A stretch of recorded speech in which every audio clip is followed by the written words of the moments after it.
صحیح بخاری حدیث نمبر 621۔ عبداللہ بن مسعود رضی اللہ عنہ سے روایت ہے کہ نبی کریم صلی اللہ علیہ وآلہ وسلم نے فرمایا کہ بلال کی اذان تمہیں سحری کھانے سے نہ روک دے، کیونکہ وہ رات رہے سے اذان دیتے ہیں یا پکارتے ہیں تاکہ جو لوگ عبادت کے لیے جاگے ہیں وہ آرام کرنے کے لیے لوٹ جائیں، اور جو ابھی سوئے ہوئے ہیں وہ ہوشیار ہو جائیں۔ کوئی یہ نہ سمجھ بیٹھے کہ فجر یا صبح صادق ہو گئی اور آپ نے اپنی انگلیوں کے اشارے سے بتائی۔ انگلیوں کو اوپر کی طرف اٹھایا اور پھر آہستہ سے انہیں نیچے لائے، اور پھر فرمایا کہ اس طرح فجر ہوتی ہے۔ حضرت زہیر لاوی نے بھی شہادت کی انگلی ایک دوسری پر رکھی، پھر انہیں دائیں بائیں جانب پھیلا دیا۔ صحیح بخاری حدیث نمبر 622۔ حضرت عائشہ رضی اللہ عنہا سے روایت ہے کہ آپ صلی اللہ علیہ وآلہ وسلم نے فرمایا کہ بلال رات رہے میں اذان دیتے ہیں، عبداللہ ابن ام مکتوم کی اذان تک تم سحری کھا پی سکتے ہو۔ صحیح بخاری حدیث نمبر 623۔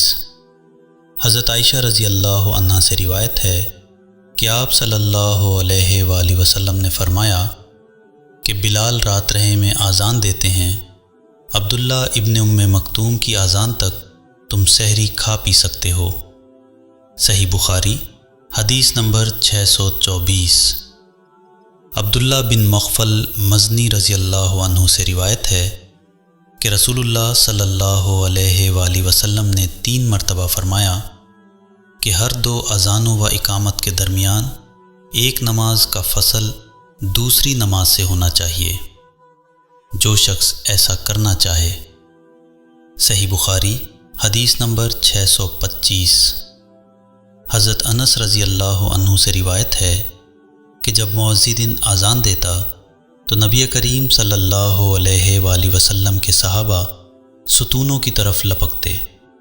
جب نبی کریم اپنے حجرہ سے باہر تشریف لاتے تو لوگ اسی طرح نماز پڑھتے ہوئے ملتے۔ یہ جماعت مغرب سے پہلے کی 2 رکعتیں تھیں، اور مغرب میں اذان اور تکبیر میں کوئی زیادہ فاصلہ نہیں ہوتا تھا۔ اور عثمان بن جبلہ اور ابو داؤد طیالسی نے شعبہ سے اس حدیث میں یوں نقل کیا ہے کہ اذان اور تکبیر میں بہت تھوڑا سا فاصلہ ہوتا تھا۔ صحیح بخاری حدیث نمبر 626۔ حضرت عائشہ رضی اللہ عنہا سے روایت ہے کہ جب مؤذن صبح کی دوسری اذان دے کر چپ ہوتا تو رسول اللہ صلی اللہ علیہ وآلہ وسلم کھڑے ہوتے اور فرض سے پہلے 2 رکعت سنت فجر ہلکی پھلکی ادا کرتے۔ صبح صادق روشن ہو جانے کے بعد پھر داہنی کروٹ پر لیٹ رہتے، یہاں تک کہ مؤذن تکبیر کہنے کی اطلاع دینے کے لیے آپ کے پاس آتا۔ صحیح بخاری حدیث نمبر 627۔ عبداللہ بن مغفل مزنی رضی اللہ عنہ سے روایت ہے کہ نبی کریم صلی اللہ علیہ وآلہ وسلم نے فرمایا کہ ہر 2 اذانوں و تکبیر کے بیچ میں نماز ہے، ہر 2 اذانوں کے درمیان نماز ہے۔ پھر تیسری مرتبہ آپ نے فرمایا کہ اگر کوئی پڑھنا چاہے۔ صحیح بخاری حدیث نمبر 628۔